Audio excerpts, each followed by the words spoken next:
What's going on, everybody? Welcome back. Tonight we're going to be talking about Young Avengers. Well, today, I guess. It's going to be early when this video releases, but we're talking about Young Avengers because Kate Bishop released last night. There's been a lot of testing, a lot of content creators, including myself, have put out videos.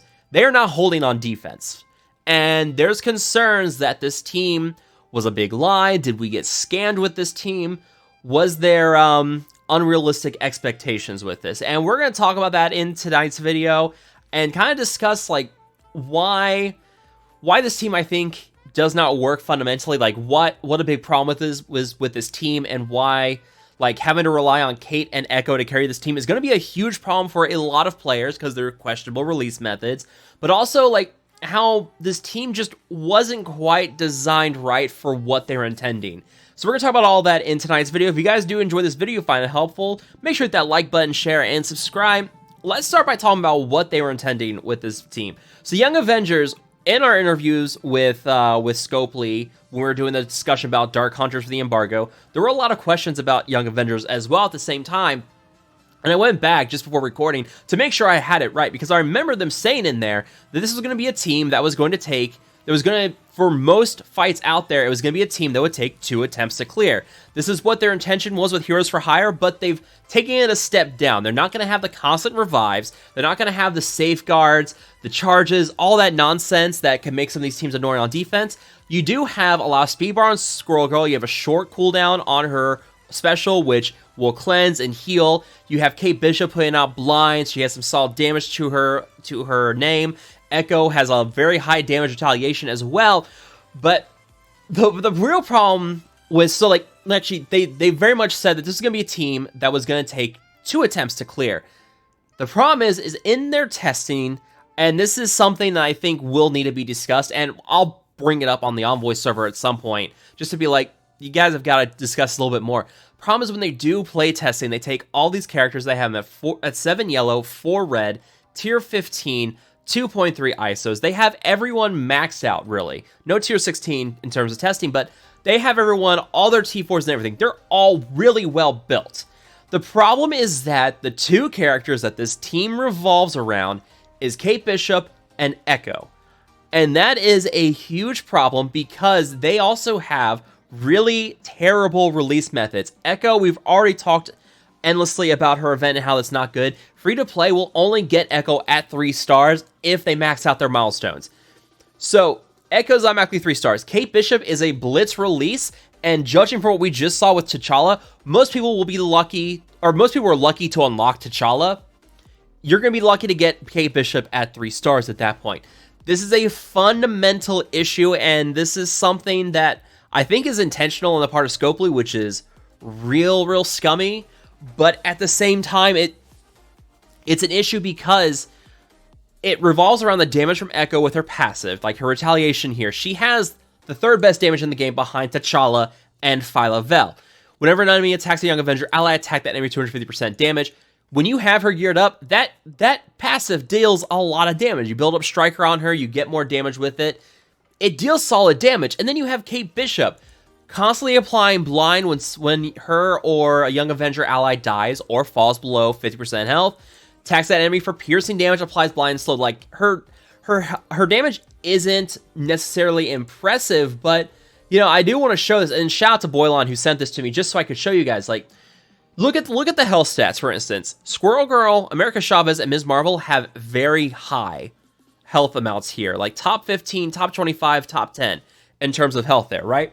So, very healthy characters. You go down to Kate Bishop and you go down to Echo, and look at that. Above average and average. Same amount of health as T'Challa on Kate Bishop. And I would argue that the Young Avenger team revolves most around Kate Bishop. Now, you will get a 50% boost with that because of the passives from Ms. Marvel and from Squirrel Girl. And then there's the argument about, well, will this tie into your room bonuses as well? Like, Medbay is a 40% boost to health for defending teams. You have Barracks, you have Cargo Bay, so you get like an 80% boost to the health stats on top of everything. But then you also have Armory boosting the attacking stats, and it's hard to say. Like, Kate Bishop, for what she brings to this team, a low gear Kate Bishop is really, it's low stars, low gear. you need her to survive, but she's very easy to pick off too. Like, you can get a disrupt, like Shadowland. Shadowland was an easy fight for this one, where I basically took Shadowland up against this team. I put disrupt from Elektra on Ms. Marvel, and I just put ability block on Squirrel Girl and just took out Kate Bishop.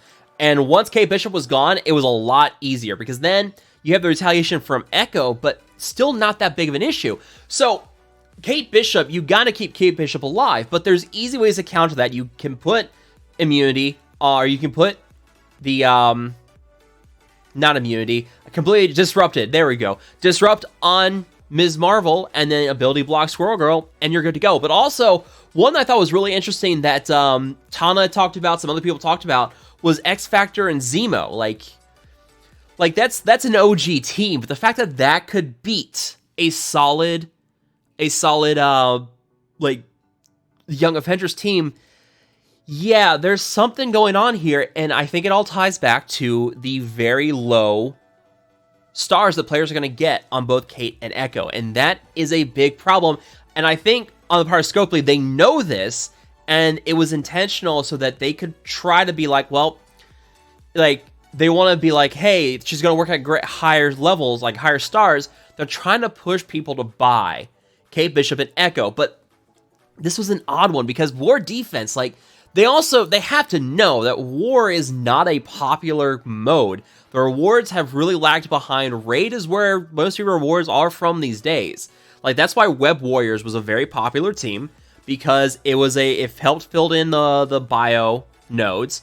People went crazy on them. Now, we've also had some really questionable release methods with them, like, for instance, Scarlet Spider in Pocket Dimension.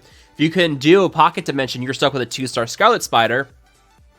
But even at 2 stars, you know, you could put some gear on him, and that team worked great. They're incredibly powerful in the raids, but on War defense, you also don't need to, you don't revolve around Scarlet Spider so much. Ghost Spider is like the more powerful character of Web Warriors, but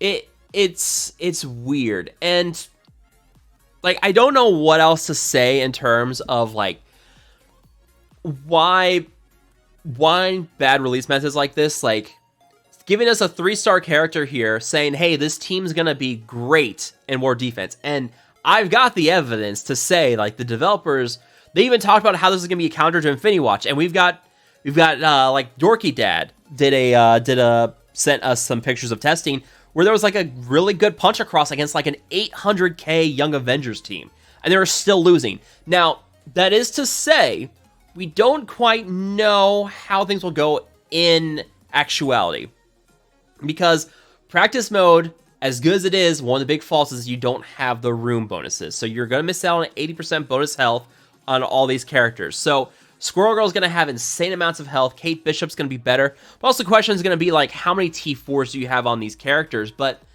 it goes back to this issue again of most players are not going to be able to get high stars on Kate and Echo without wailing. And it's a hard ask. It's a hard sell for players to chase War defense teams when we're also seeing them get demolished by X Factor Zemo.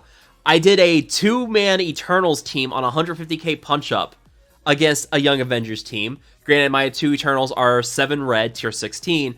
But they still did a 160k punch-up against Young Avengers. Not that challenging. Shadowland, which also you can argue is hampered by practice mode because they don't have the hanger buff, which means Moon Knight goes a little bit later, and that would have actually made my fight against Young Avengers a little bit easier if Moon Knight was earlier moving. So, I don't quite think the room bonuses are going to suddenly make this team great. I do think we'll have a little bit of an impact, but, I mean, when you look at what Heroes for Hire has done, and like how you didn't really need to invest a lot of T4s for them, and they still work great. Like, you didn't need T4s for the charge mechanics, for the revives and everything. This team needs a lot of T4s, and it's a big ask not only to ask players to put a lot of stars on those 2 characters, but then to also invest a lot of T4s into this team. Like, all the passives, you're gonna need a couple more on Kate. Like, both her special and her ultimate here are very, very important. Like, speed up for 2 turns to self and all Young Avenger allies. That's big. Offense up for 2 turns to self and all Young Avenger allies on her special. Those are 2 very, very important T4s. Not to mention, Echo has some important ones too. Like her ultimate here does a ton more damage and chains a lot more with that T4. You have her passive. Don't need to worry about that too much, and yeah, you don't need to worry about that one either. But like, you're gonna have to invest a lot of T4s in this team to really get it to work. And I invested in these T4s way back in the day, but here's another one. Like on this T4 for the heal, it clears negative effects before healing. You need that. Like, you need this T4 to make this team work properly on defense, because if you get heal block on them and you don't have that T4, that team's toast, because now she'll cleanse some negative effects, but she won't heal first, or she'll heal before they cleanse. So yeah, this is one that I think is going to be, like, we'll have to see when we go into actual war tomorrow how things hold up, but I'm not quite confident in the abilities of this team right now at low power levels. And like, you can make the argument for Kate and Tech, and we'll try Kate in the Tech nodes. And I know Boylons does stuff with Squirrel Girl, with Web Warriors, and the Doom Raid, but you're not going to get a lot of use for Ms. Marvel. Echo is strictly war defense and Young Avengers. Her speed's way too slow. America Chavez is a good plug-and-play war defense character, but those are 2 characters you're not really going to see outside of war defense right away. Maybe 3, actually 3. Ms. Marvel, yeah, you're not going to see Ms. Marvel much outside war defense. She's got better counterparts and characters like Red Guardian. Even Drax, you could argue, is better than her at some point. In some cases. Some she's better, but Ms. Marvel and Drax are both, yeah. You're not going to use Ms. Marvel, Echo, or America Chavez outside of war defense. So, you know, this is a team that you're not going to get a lot of use out of. Like, Heroes for Hire, they're a great war defense. You can also use them for the Gamma Raid. We use them in Gamma Raid all the time. Works great. Shang-Chi is a centerpiece on skill fights for the Doom Raid. Fantastic character. So, yeah, there's an issue of, you know, you're investing in this team solely for war defense on 3 out of 5 characters. Most of the team is not going to really have a use outside of war defense. So, yeah, like, I'm not quite sure what Scopely was thinking of this. This whole decision just doesn't make sense. You have terrible releases to the 2 main characters that this team revolves around. And most players, like Kate, sure, for Tech Raid, but no one's going to buy up Echo when they see Young Avengers getting stomped by the likes of X Factor and Zemo. So, is this team Skilltary, I guess you could say 3.0, because Skilltary 2.0 is the rework. Is this team another Skilltary? No, I don't think so. Skilltary was a team that had an issue of, and I still have to do a video essay on this at some point. Skilltary was a victim of terrible playtesting on the part of Scopely, to the point where they didn't factor in certain things of war, and they just never thought to test it, and Skilltary just fell apart. You guys, if anybody who's played Skilltary 1.0 knows probably what I'm talking about here. Like, Skilltary 1.0 just didn't work, and they never playtested it properly. This team, I know, has been playtested, but they didn't factor in the fact that most players are just not going to have the high stars on 2 of these characters. The 2 most important characters on the team, most players aren't going to chase them. Because one's just war defense, other one could be useful in the Tech Raid, but it's a Blitz release. So how many players are really going to chase them and all together for a war defense team? So there's not really much else I have to say at this point. I don't think we got scammed. I think they're getting a little scummy with the release methods and trying to like force players to like buy them up, which is kind of backfired now because players can see that they just get stomped on war defense when those two are low stars. So there's no motivation to take those two characters up to high stars unless you're super competitive in war. So most players probably not going to buy up these two Young Avengers, which means that we will likely see these Young Avengers be part of a legendary event in the future. But that's going to wrap it up for me. I want to hear from you guys. What do you guys think of Young Avengers? Do you guys think we get scammed on this? Do you guys agree with me or disagree with me on the scammed issue? Let me know down below what you guys think. As always, if you guys have enjoyed this video, make sure that like button, share, and subscribe. I will see you guys next time.